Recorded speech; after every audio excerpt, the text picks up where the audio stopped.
국내 은행들을 덩치 순서로 쭉 세워보겠습니다. 국민은행, 신한은행, 하나은행, 우리은행 뭐 이런 대형은행들 맨 앞에 설 거고요. 한참 뒤로 가야지 특정 지역을 기반으로 하는 지방은행들이 나오게 됩니다. 근데 오늘 이야기의 주인공은요. 그 끝자락에 존재하고 있는 은행입니다. 본점이 서울이 아니고요. 전라도 전주에 있는 이 전북은행. 근데 은행을 상대로 10년 넘게 영업해왔던 이 블록체인 회사 리플랩스가 이번에 손을 잡은 국내 은행이 바로 전북은행입니다. 이 큰 뉴스는 큰 은행에서 나온다. 우리는 보통 그렇게 알고 있죠. 근데 이 발표를 뜯어보시면은 리플이 은행을 고르는 기준이 덩치가 아니라는 게 보이실 거고, 그 기준으로 다시 보시면은 이 작은 은행이 사실은 국내에서 가장 준비된 은행일 수 있다. 이런 결론까지 가게 될 겁니다. 왜 그런지 지금부터 순서대로 말씀을 드려볼게요. 발표 내용부터 살펴보겠습니다. 리플이 JB금융그룹 전북은행과 전략적인 파트너십을 맺었어요. 리플 쪽에서는 아시아태평양 사업을 총괄하는 피오나 머레이랑 핵심 경영진이, 전북은행 쪽에서는 지난해 말 취임한 박준환 은행장과 위험진이 참석을 했고요. 혁신적인 국경 간의 결제 시스템 도입을 비롯한 주요 의제들에서 포괄적으로 협력한다는 관련 내용이었습니다. 이 국경 간 결제라는 건 말 그대로 나라 밖으로 돈을 보내고 받는 일이죠. 이데일리 보도 기준으로 봤을 때 나라 간 송금에 리플 페이먼츠를 활용하는 쪽으로 방향성이 잡혔고, 여기서 리플 페이먼츠는 은행이나 기업이 해외로 돈을 보낼 때 그 과정들을 블록체인 위에서 처리해주는 리플의 송금 서비스인데, 올해 3월 달에 돈을 받는 일, 보관하는 일, 보내는 일까지도 전부 다 한 화면에서 처리되도록 기능을 크게 넓혔고요. 이런 것들을 위해서 지갑회사 펠리세이드랑 재무자동화 회사 레이를 잇따라 인수하기도 했었습니다. 근데 순서가 이상합니다. 이 리플 같은 경우는 국내 은행과 악수한 게 이번이 처음이 아니었거든요. 먼저 올해 4월 말이었죠. 국내 1호 인터넷은행 K뱅크가 리플과 전략적인 파트너십을 맺었습니다. 그 당시에도 최호영 은행장 맞은편에 앉았던 건 바로 피오나 머레이 총괄이었고, 이번 발표에 나온 바로 그 이름이었죠. K뱅크 같은 경우는 지금 리플과 해외 송금 기술 검증을 진행 중에 있는데, 1차에서 자체 개발한 지갑으로서, 지금 하고 있는 2차에서는 리플의 펠리세이드 지갑으로서 아랍에미리트랑 태국 같은 나라를 상대로 스테이블코인 기반 송금을 시험하고 있습니다. 이 기술 검증이라는 건 진짜 서비스로 내놓기도 전에 소규모로 돌려보면 되는지 확인되는 절차고요. 그리고 여기서 K뱅크가 어떤 은행인가요? 국내 최대 거래소 업비트랑 계좌를 연결해두는 은행이죠. 그러니까 리플의 한국 순서가 코인 투자자가 가장 많이 드나드는 은행 다음에 전주의 지방은행이라는 겁니다. 이 공개된 발표 기준으로 대형 시중은행 이름은 아직까지 이 목록에 없고요. 이 이상한 순서의 답이 전북은행이라는 회사 안에 있습니다. 그리고 이제 이 은행을 열어보겠습니다. 전북은행은 1969년에 만들어졌죠. 도민 한 사람이 한 주씩 갖자는 운동까지 벌여가지고 겨우겨우 자본금을 채웠다는 기록이 남아있는 출발점이었습니다. 지금은 광주은행, JB우리캐피탈 등과 함께 JB금융그룹이라는 지주회사 아래에 있는 상황인데요. 근데 이 그룹의 조직도를 보시면은 지방은행 그룹이라는 말이 무색한 대목이 나와요. 캄보디아의 푸놈펜 상업은행, 미얀마의 JB캐피탈, 베트남의 JB증권, 동남아시아 세 나라의 금융 자회사를 두고 있습니다.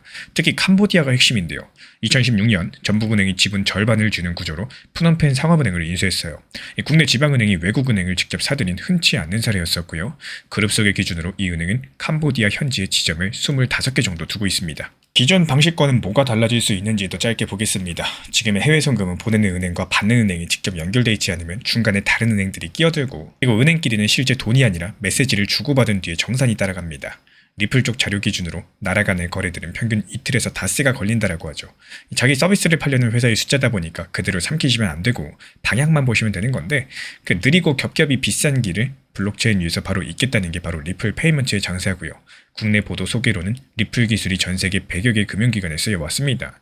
그렇다면 XRP는 어디에 있느냐? 올해 3월달 리플이 글로벌 결제회사 컨베라랑 손잡을 때 나온 이 발표문에서는요.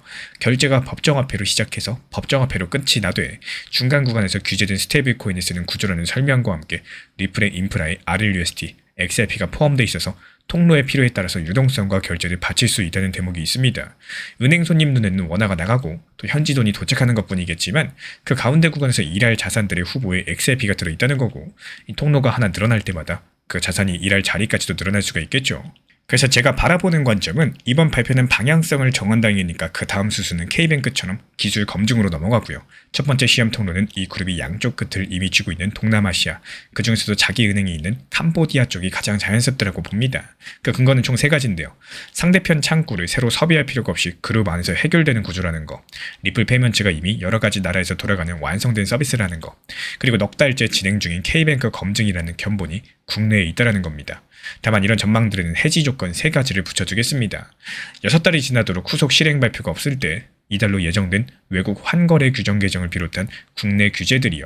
이 은행의 이런 송금 바식을 막는 쪽으로 확정될 때 그리고 전북은행이 리플이 아닌 다른 길, 이를테면은 정부가 지난달 원화 국제화 로드맵에서 예고한 한국은행 중심의 역외 원화 결제망적으로 선회했다는 소식들이 나왔을 때 이 세 가지 중에 하나라도 성립된다면은 그날로 이 전망을 해지하고 해지 4일부터 말씀드리는 영상들 먼저 올리도록 하겠습니다. 확인하실 것도 세 가지예요. 양사의 후속 발표에 검증이나 대상 국가라는 단어가 등장을 하는지, 이번 달에 외국 환거래 규정 개정안의 내용이라거나 그리고 전북은행 해외 송금 상품에 변화가 생기는지 여부를 볼 예정입니다. 리플이 K뱅크에 이어서 넉 달 만에 전북은행과 손을 잡았고요. 그 의제는 9년간의 결제입니다. 이 은행의 그룹은 외국인 송금 고객부터 캄보디아 현지 은행까지도 해외 송금의 양쪽 끝을 이미 가지고 있기 때문에 남은 거는 가운데 다리 하나뿐이었고, 다만 이번 발표 자체가 방향성 합의 단계이기 때문에 리플 XRP 언급도 세부 일정도 없으면서 실제 검증 소식이 나오는지가 다음 관전 지점입니다. 그래서 우리 구독자분들께 여쭤보겠습니다. 이 다리가 처음에 놓일 통로, 캄보디아가 먼저일까요? 아니면 전혀 다른 나라가 먼저일까요? 댓글로 자유롭게 의견 남겨주시고 첫 번째 통로가 공개되는 날 그 이름을 들고 다시 찾아뵙도록 하겠습니다. 리플 XRP 투자에 있어서 이제는 투트랙 전략이 반드시 필요해지고 있습니다. 무턱대고 몰빵하거나 반대로 또 손 놓고 기다리는 시대는 끝났어요. 첫 번째 트랙은 매달 분할 매수하시면서 시장이 빠지든 말든 일정 비중으로서 리플을 꾸준히 모아 나가시는 겁니다. 이거는 시간과 리스크를 분산할 수 있는 가장 효율적인 전략인 거고, 그리고 두 번째 트랙은 남은 현금 비중으로 알트코인 단타로서 굴려나갑니다. 수익이 나면은 그거를 다시 리플에 재투자하시면 되는 거고, 이게 바로 수익을 만드는 순환 매수 전략이 되실 거예요. 그런데 여기서 중요한 거는 단타 하실 때 조심하셔야 되는 거예요. 단타 매매 중독되면 끝장입니다. 이 매매 중독을 절대 조심하셔야 되는 거고, 예를 들어 가지고 시장이 과열인데도 지금 아니면 기회가 없다, 이런 조급한 생각에 RSI 지표가 이미 고점인데도 불안해서 또 들어가고 결국에 수익은커녕 손실만 쌓이게 되실 겁니다. 그래서 저희 채널 차원에서는 한 가지 원칙이 있습니다. 확률이 높은 날만 진입을 하세요. 그리고 시장 전체가 과매도 구간일 때, 비트코인 기준 RSI가 바닥을 찍을 때, 그때 알트코인 중에서 최근 거래량이 급등한 종목이 과매도의 경우 MACD, 볼린저 밴드, 이동평균선과 일목균형표 참고해서 신중하게 매수 진입 타점 들어갑니다. 그리고 그 외에는 아예 매매를 쉬는 날도 반드시 있어야지 진짜 단타인 거고, 그렇다면 이걸 어떻게 구별할 수 있는지 궁금하실 거예요. 여기서 챗 GPT가 등장을 합니다. 저희는 챗 GPT를 단순한 도구로 쓰지 않습니다. GPT한테 오늘 확률 높은 진입 타이밍이냐 이렇게 물어볼 수 있게 맞춤 프롬프트를 사용을 하는데요.